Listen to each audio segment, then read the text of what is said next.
Hello, today I want to share about how to find the height of a falling object. So this might be helpful when you're trying to find the height of your rocket. Let's look at a visual representation of what happened to the rocket. Let's look at the height of the rocket, h, compared to the time that the rocket was in the air. So when the rocket took off, the time was 0, it was right down here, and the height was 0. But as time went on, your rocket went up in the air. The height increased. And the height continued to increase until a certain point where the rocket stopped going up and started falling.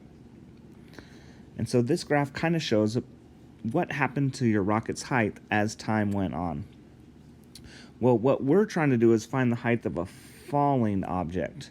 So let's look at this graph kind of in halves, because for part of the time the rocket was going up, and for part of the time the rocket was falling. And again, we're looking at how to find the height of a falling object. So we need to kind of forget about this part of the graph and start with this part of the graph. So what we know about the time then is the same amount of time it took for the rocket to go up should be the same amount of time that the rocket went to fall down. So if you started your timer the moment your rocket blasted off, and then you kept time until your rocket hit the ground, then let's just give an example of, say, perhaps from here to here, that was 4 seconds. Well, if it was 4 seconds from blast off to landing, then that means that from the maximum height of the rocket to the time the rocket hit the ground, that was about 2 seconds, right? So we just kind of took our time and split it in half because we're not worried about when the rocket was rising, we're just worried about when the rocket was falling. So there's an interesting equation about how to find the height of a falling object. That equation looks something like this. The initial height, okay, the starting height of a falling object, is equal to 1/2 the rate of gravity times time squared plus initial velocity times time. All right, so let's take a look at that equation here. First of all, when your rocket was at the top, when your rocket was at the very tip top, for a moment there, it had no velocity. It had a lot of velocity at the beginning as it was going high up in the air. And then once it got to the top, your rocket slowed down until it eventually stopped.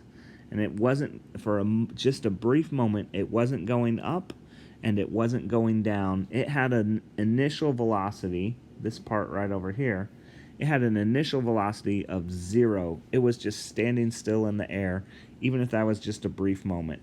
So since our initial velocity was 0, 0 times any time would be 0. So we can just forget about that part of the equation because it's going to end up being 0. That means we can focus on this part of the equation. I know it looks kind of complicated, but what we know is the rate of gravity on Earth is constant. And we know that that rate of gravity is 32 feet per second.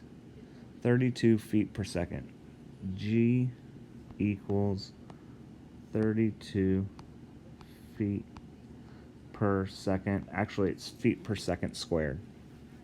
So now that we know what G is, we have to take 1/2 times G, as our equation shows. So that means we're going to get the initial height equals 16 times t squared. And again, we know what t is now. We know that our rocket was falling for about 2 seconds. So we can plug in 2 for t, and we get the initial height is equal to 16 times 2 squared. Excellent. And 2 squared is 4, and 4 times 16 is 64.